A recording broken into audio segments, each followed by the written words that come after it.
Ricardo de Millington fue un teólogo y filósofo franciscano que vivió entre los finales del siglo XIII y principios del siglo XIV.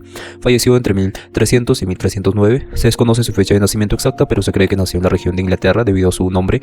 Ricardo se unió a la orden franciscana en su juventud y estudió en la Universidad de París, el principal centro intelectual de la época, donde recibió su formación en teología y filosofía.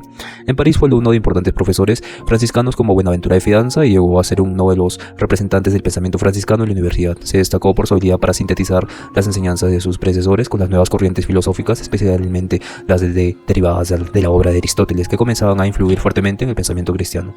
Ricardo enseñó en la Universidad de París y fue maestro regente en teología, y su posición le permitió influir en la formación de muchos estudiantes. Su trabajo teológico y filosófico lo colocó entre los pensadores más destacados de su tiempo, aunque su fama fue superada por otros contemporáneos como Duns Scoto.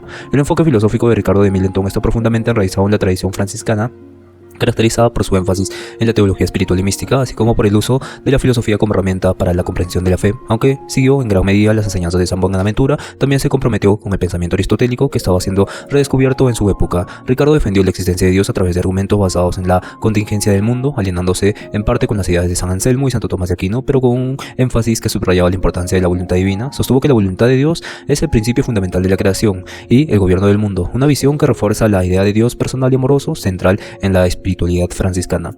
En epistemología, Ricardo destacó la importancia de la iluminación divina en el proceso de conocimiento. Siguió la tradición agustiniana y argumentó que el conocimiento verdadero no puede alcanzarse sin la intervención divina que ilumina la mente humana para comprender las verdades eternas. Ricardo abordó cuestiones éticas y morales, subrayando la centralidad del amor en la vida cristiana. Para él, el amor a Dios y al prójimo es el principio ético fundamental y la moralidad está enraizada en la imitación de Cristo. Sostuvo que la ley natural es una expresión de la voluntad divina y que la moralidad humana debe alinearse con esta ley. La más conocida obra de Ricardo de Millington es su comentario a las sentencias de Pedro Lobardo, una práctica común entre los teólogos medievales. Este comentario de Ricardo aborda temas fundamentales de la teología cristiana como la Trinidad, la Encarnación, la Gracia y los sacramentos. En el libro 1 trata sobre la naturaleza de Dios, la Trinidad y la creación. Ricardo discute la esencia de Dios, sus atributos y cómo Dios puede ser conocido por la razón humana. Aquí enfatiza la necesidad de la iluminación divina para el conocimiento de las verdades trascendentales. En el libro 2 explora la doctrina de la creación y la naturaleza humana. Ricardo reflexiona cómo el alma humana, su inmortalidad y la relación entre cuerpo y alma. También aborda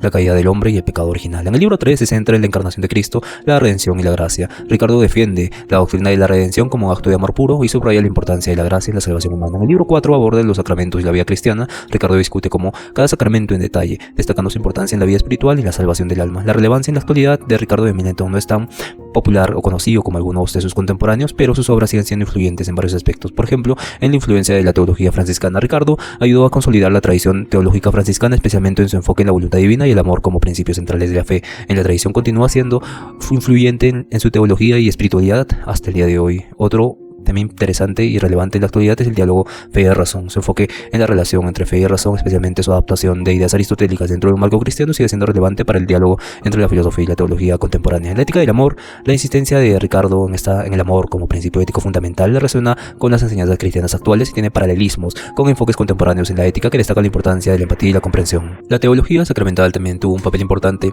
en la antigüedad, como hasta el día de hoy. Su tratamiento de los sacramentos en el comentario de las sentencias de Lobardo continúa siendo relevante para la comprensión de la teología de los sacramentos en la Iglesia Católica. Ricardo de Millington representa una figura. Su obra, aunque no tan ampliamente estudiada como la de otros teólogos de su tiempo, ofrece una rica síntesis de la teología cristiana con las corrientes filosóficas emergentes de su época.